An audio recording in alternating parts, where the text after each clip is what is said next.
나는 전능하신 아버지 하나님, 천지의 창조주를 믿습니다. 나는 그의 유일하신 아들, 우리 주 예수 그리스도를 믿습니다. 그는 성령으로 잉태되어 동정녀 마리아에게서 나시고 본디오 빌라도에게 고난을 받아 십자가에 못 박혀 죽으시고 장사된 지 사흘 만에 죽은 자 가운데서 다시 살아나셨으며 하늘에 오르시어 전능하신 아버지 하나님 우편에 앉아 계시다가 거기로부터 살아있는 자와 죽은 자를 심판하러 오십니다. 나는 성령을 믿으며 거룩한 공교회와 성도의 교제와 죄를 용서받는 것과 몸의 부활과 영생을 믿습니다. 아멘.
오늘 하나님께서 우리에게 주신 말씀은 출애굽기 18장 17절에서 23절입니다.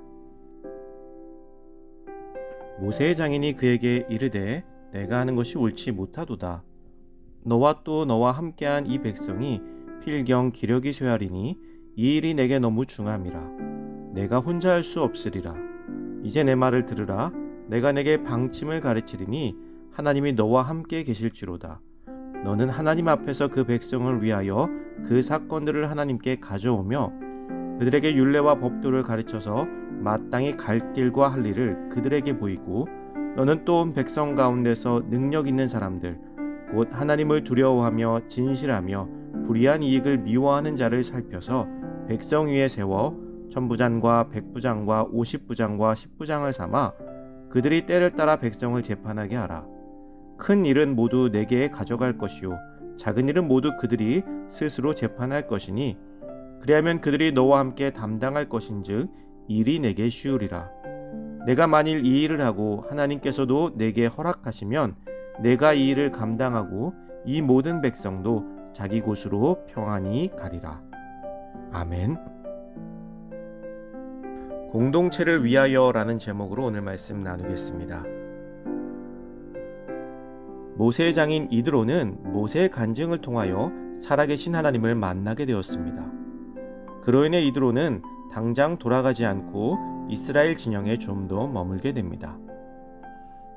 이드로는 미디안의 제사장이자 족장이었기 때문에 리더의 자리에서 어떻게 이끌어야 하는지를 잘 알고 있는 사람이었습니다. 아마도 그는 이스라엘 백성들과 좀 더 머물며 사위 모세를 도울 수 있는 것이 있지 않을까 하였던 것 같습니다. 그러던 중 이드로는 모세가 하루 종일 백성들 사이에 발생한 송사를 해결하느라 고생하는 모습을 보게 됩니다. 아마도 이 송사는 모세의 지혜나 의지로 진행하는 것이 아니라 하나님의 뜻을 묻는 일종의 신탁에 의한 재판이었을 것입니다. 즉 모세는 송사를 듣고 하나님께 묻고 그 답을 전하는 일을 하였던 것이죠. 이런 재판의 형태는 후일 우림과 둠밈을 통한 판결로 발전하게 됩니다. 그러나 이러한 방식에는 문제가 있었습니다. 바로 모세 한 사람이 감당하기에는 너무 많은 일들이 있다는 것입니다. 그러다 보니 송사를 가지고 온 사람들도 너무나 오랫동안 기다려야 했습니다. 출애굽 이후부터 이 일을 해왔던 모세는 아마도 전혀 쉴 수 없는 삶을 살았을 것입니다. 또한 일이 점점 많아지는 것을 통해서 많은 사람들이 더욱더 기다리는 날들이 길어졌을 것입니다. 이를 본 이드로는 자신이 미디안 족속을 이끌었던 경험을 토대로 이스라엘의 행정과 재판 제도를 세우는 것에 대해 제안을 하게 됩니다. 이드로의 방식은 모세에게 집중된 일 처리를 공동체에서 나누어 분담함으로 효율적으로 운영할 수 있게 한 것이었습니다. 천부장, 백부장, 50부장, 10부장을 세워서 크고 작은 일들을 나눠서 해결하도록 한 것이죠. 하나님의 일은 한 명이 전부 하는 것이 아닙니다. 하나님의 일을 함에 있어서 모두의 협력이 필요합니다. 이스라엘이 아말렉과의 전투에서 승리할 수 있었던 것도 모두의 역할이 있었고 함께 협력했기 때문에 가능했던 것입니다. 교회 공동체는 절대로 한 사람에게 집중되어 모든 일이 진행되어서는 안 됩니다. 이것은 자칫 잘못하면 하나님을 대신하는 독불 장군이 세워질 수도 있는 일입니다. 실제로 한 사람에게 모든 일이 집중되어 이단이나 사이비 집단이 생겨나게 되는 것이죠. 그리고 이 모든 일 위에는 반드시 하나님의 권위와 법도가 우선되어야 합니다. 이드로는 모세에게 자신의 경험을 통한 여러 방식들을 제안하되 하나님께 허락을 구할 것을 이야기하고 있습니다. 이드로는 하나님 제일주의, 하나님 중심주의적 사고에 입각해 자신의 지혜를 베풀었던 것입니다. 신앙 공동체 안에서 인간의 목소리가 커질 때 하나님의 말씀은 뒷전으로 밀려나게 되어 있습니다. 따라서 우리는 이드로의 모범을 따라 범사에 하나님의 임재를 의식해야 하며 그분의 주권을 인정할 수 있어야 됩니다. 그리고 그것을 기준으로 공동체를 이끌 지도자와 바른 일꾼을 세워나가야 합니다.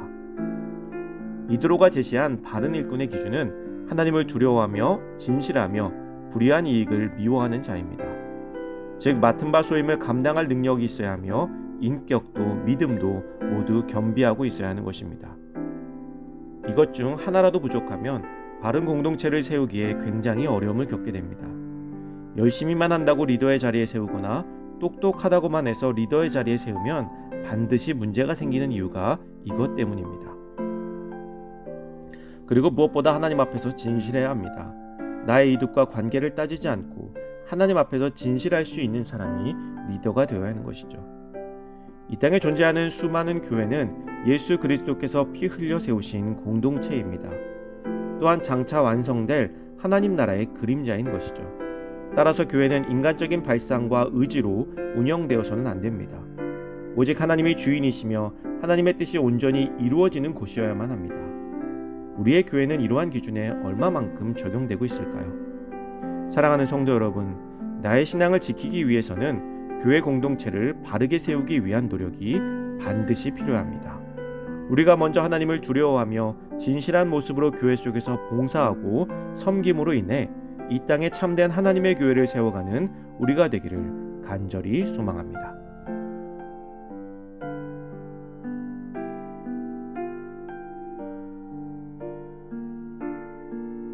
이 시간 주어진 기도 제목을 놓고 기도하고 또 각자의 기도 제목을 가지고 기도하도록 하겠습니다.